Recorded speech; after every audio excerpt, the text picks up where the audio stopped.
In the quiet, dust-choked parlors and the neon-lit diners of the New South, a person is never just a name or a face. They are a walking map of every road their kin ever traveled and every bridge they ever burned. To look upon a Southern character is to see a living intersection where the ghost of the plantation owner collides with the exhaustion of the city commuter, all of them breathing the same thick, clover-scented air. They carry their history not in books, but in the specific tilt of a chin, or the way a word dissolves like sugar on the tongue, a physical manifestation of a region that is forever trying to outrun its own shadow while refusing to let go of the dark. If the music is the blood pulse of this land, then these characters are the bone and the gristle, the actual vessels through which our complicated truth is poured. Whether they are draped in the decaying lace of a Southern Gothic nightmare, or navigating the glass and steel labyrinth of a modern-day Atlanta, they are the ones left to settle the old accounts.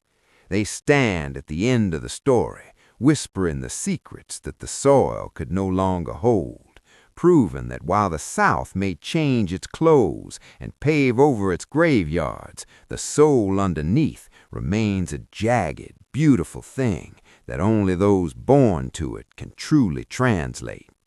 You see her there, don't you? Smoothing the linen on the fellowship table with hands that move like a pair of frantic white birds. That is Latrelle Williamson. Lean closer and you'll hear the starch in her Sunday best singing a sharp, metallic song against the quiet of the sanctuary. She is the eldest daughter of the late Peggy Ingram, a woman who stands as a tall ivory monument to the New South, though if you look into the shadows of her eyes, you'll find the same ancient ghosts that haunted our grandmothers in the tall grass. Long ago, the old ones told us that every family is a river, and every river has a stone that tries to hold back the flood. Latrelle is that stone. She moves through this Texas town with a Charleston grace, her voice clipped and refined, a silver needle stitching together the rags of a reputation she fears is unraveling.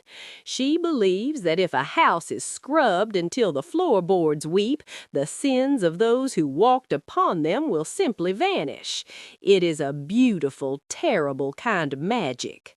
That squabble between her sisters, a portrait of polished grief, yet her mind is a counting house of judgments. She sees the fur stole draped across her mother's cooling breast in that casket, and she doesn't see a garment. She sees a scandal, a loud and sordid shout in a room that demands a whisper. To Latrelle, the world is not made of truth, but of how the truth is dressed. She is the woman who once knelt on a bedroom floor to cut the husky labels from her young son's trousers, not out of vanity, but out of a fierce, protective mercy.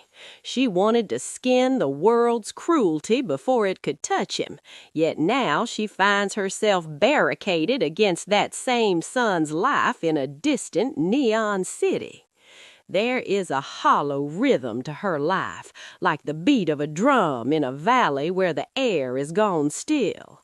She rejects the brother who paints his face in the image of tragic queens, and the mother who died in a hotel room that wasn't her own, not because she lacks a heart, but because she is terrified of the reflection they cast upon her pastel life.